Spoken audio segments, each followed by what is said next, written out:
Really quickly, I just want to say I pulled this spread today, and I know I haven't recorded the other values. I'm going to get back to that. This energy is taking a different direction, though that is something that I constantly want to reiterate. So I just want to show you the insights that came up with this. We're in stages where we're allowing ourselves to release things that once wounded us, that made us feel sore in a certain type of way. And I saw this Page of Swords as two things: poking the scab to see if the wound still hurts. Like, have I completely rid myself of my emotional tie to these things that I know aren't good for me? Keep checking on it,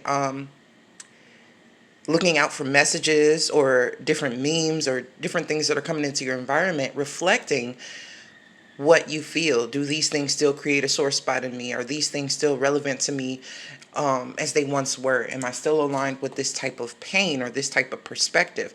There's a looking and assessing where you are when it comes to your emotional state. Things that did once trigger you, you're kind of leaving that behind.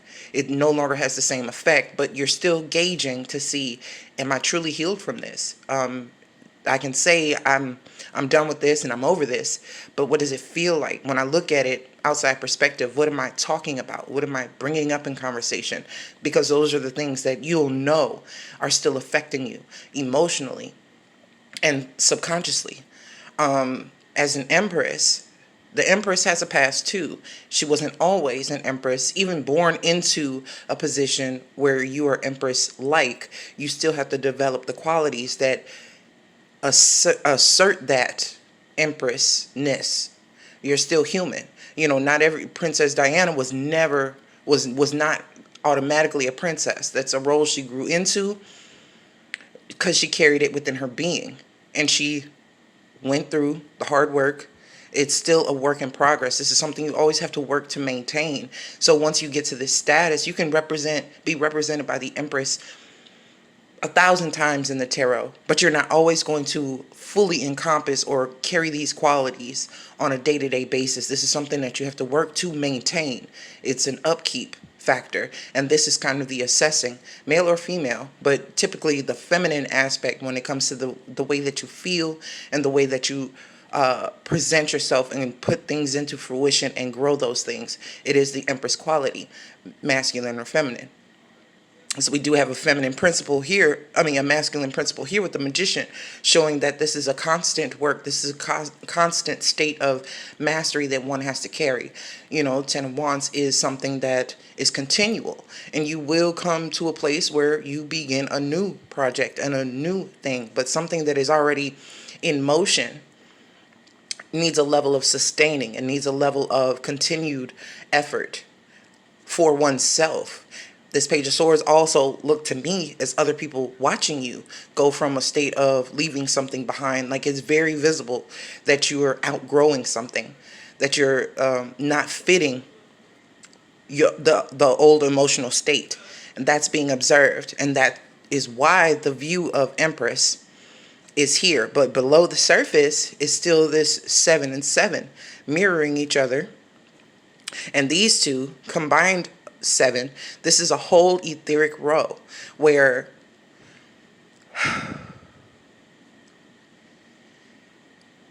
understanding certain things mixed differently with others. So it's not it is a sense of alchemy. It is, trying to find like resources and things that are like. Somebody asked me very specifically on this Magician card, and I've been thinking about all of my science stuff and my PPE and my, kit and mortar and pestles and beakers and stuff. I've been thinking about the mixing and the mastering and getting the right formula for this type of state. Outwardly is the Empress, and inwardly is, you're always working your magic. You're always mixing and matching different qualities of oneself to come up with the right fit for yourself, the right mix. It's she asked me if she could put peroxide and vinegar together, and I said, well, if vinegar and baking soda is reactive, but In toothpaste, you have baking soda and peroxide, and they're cohesive. They work well together. I wouldn't put peroxide and vinegar together because I would assume that would be reactive. And she was like, "Oh, okay, I get that." Now, I'm not a chemist yet, so I'm not completely sure, but it made sense to me. One is acidic and one is basic. It reacts with this. But these two are actually, they work well together. So I wouldn't put this ingredient that works well with a basic with an acidic property. So it's kind of, you're kind of understanding how things work together, opposites and likeness, and how they can be used to benefit. The choice of the lovers itself is, what are you committing to, like, what are you committing to? What are you really choosing? If you're going to work hard, why would you work hard emotionally and end up with just a bunch of pieces, a bunch of different factors that aren't amounting to anything? Because if you're going to work with something, why not work with something that's going to add more of a sense of wholeness, a sense of righteousness. So this here is happening under the guide, like nobody really knows what it takes for all of this to transpire. They're just watching it unfold from one point of previously being. They want to see if it was temporary or if it was actually worth something, if it actually had merit. Are you actually doing the work?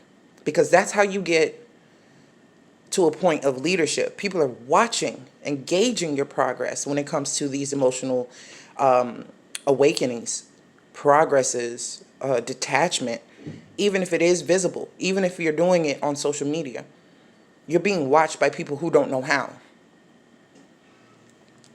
Underneath the deck was the high priestess, but this came flying out. So that's basically what this is coming down to. Everything you've experienced that has been distasteful and been confusing was purposeful. So you can understand where the real work goes and what you really are here to do.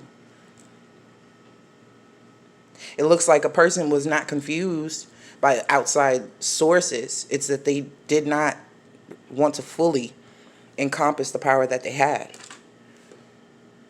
Shying on oneself, stealing information and ability, and trying to hide from their own making, from their own doing, from their own potential.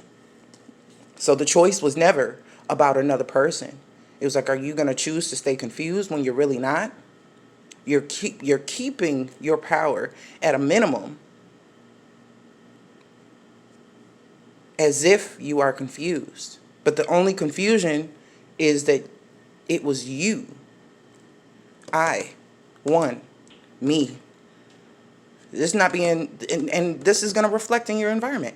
People are going to keep doing this to you until you assert yourself and say, no, I choose me. I choose empresshood. I choose to put in the hard work to maintain who I really know I am.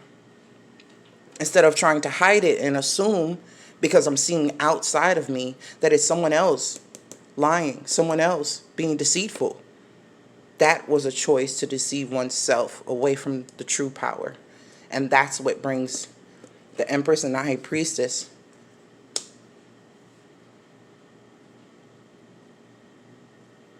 together. That's what makes them twins. That's what makes them one and the same. This is what makes a whole person. The outward physical manifestation of what femininity and power is, and the inward intuition, right brain connection to source. That is what gives the magician the grit, the honor, the ability to be cohesive and create a union. And that's where another person can meet you. It takes time, but the mix the mastery. It's the sun. Symbol of the sun. The sun. Bring this stuff to light. Stop hiding you from you. Stop hiding you from your fullness. And that's basically like you're a pregnant person hiding the fact that you're 7 months pregnant, fearing you'll be judged for it when you'll actually be well received. So cut it out. Let's get it done.